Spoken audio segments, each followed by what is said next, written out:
Hello everyone.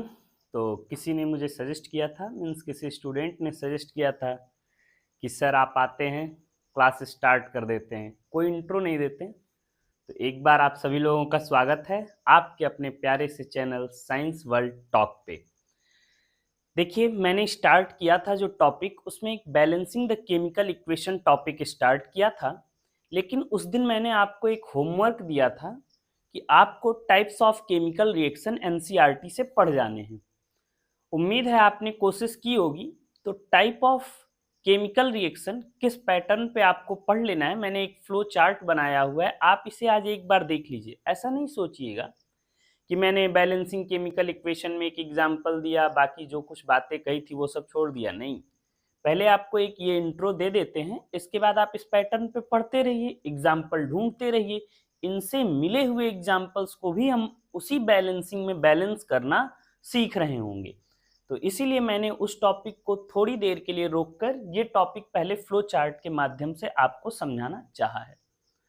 तो देखेंगे कैसे स्टार्ट किया है।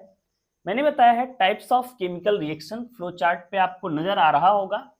जो ये ब्लू कलर के लिखे हुए पॉइंट्स हैं, ये एक पॉइंट्स में आएंगे, ठीक है। और जो ग्रीन कलर से लिखा गया है, ये उनके सब टॉपिक्स हैं। चलिए तो देखते हैं। सबसे पहला जो पार्ट है वो है हमारे टाइप ऑफ केमिकल रिएक्शन का एक प्यारा सा पार्ट, कॉम्बिनेशन रिएक्शन। इनको हम इंडिविजुअल एक एक करके पढ़ेंगे।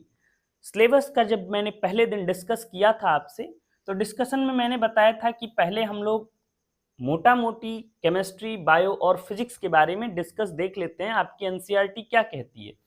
फिर उसके बाद उसके अंदर जैसे जैसे टॉपिक आते जाएंगे, उन सिलेबस के बारे में भी हम डिस्कस करते जाएंगे।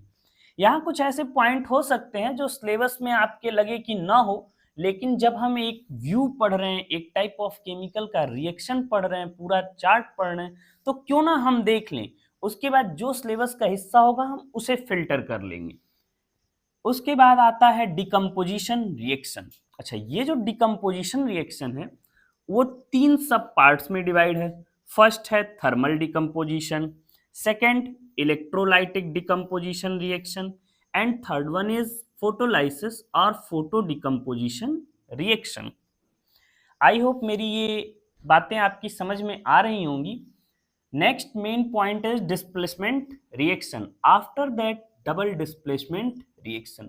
Now further double displacement divided into two parts, precipitation reaction and neutralization reaction. The main subheading again comes oxidation and reduction reactions and exothermic and endothermic reactions. अच्छा, अब जरा यहाँ आएंगे।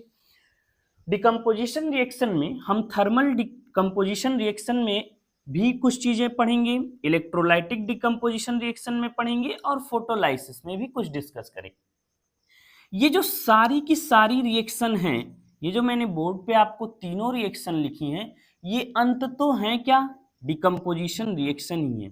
लेकिन अगर कोई कह दे आपसे कि क्या सभी डिकम्पोजिशन रिएक्शन थर्मल रिएक्शन होती हैं, जवाब होगा नहीं।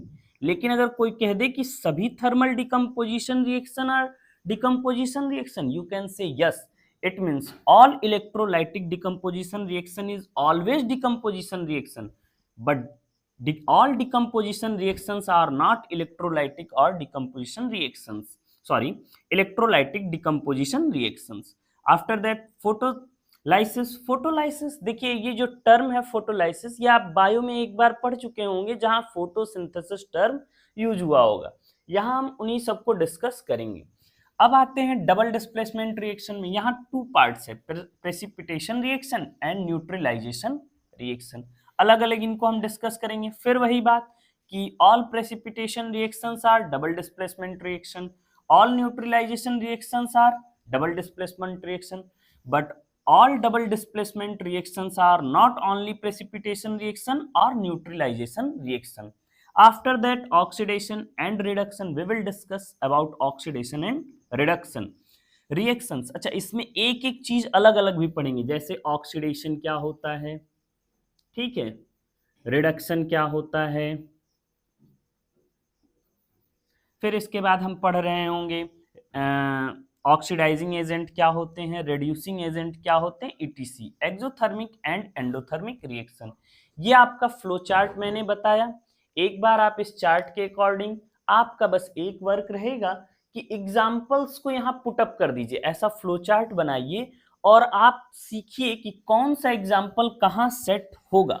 जबकि आप सीखने लगेंगे तो आपका ब्रेन भी ये समझने लगेगा कि अच्छा यहाँ पे जो है दो एलिमेंट्स कंबाइन हुए हैं और एक सिंगल प्रोडक्ट फॉर्म कर रहे हैं, इसका मतलब दिस इज कॉम्बिनेशन रिएक्शन। आप देख रहे होंगे डिकम्पोजिशन रिएक्शन में कोई एक सिंगल रिएक्टेंट होगा और मेनी प्रोडक्ट्स में वो स्प्लिट हो रहा होगा, तो इसका मतलब वहां क्या हो रहा है, डिकम्पोजिशन रिएक्शन। इस तरह से आप इंडिविजुअल हर एक में हम कैरेक्टरिस्टिक्स जब डिस्कस कर रहे होंगे एक एक को, तो आपसे इसके बारे में डिस्कस करेंगे।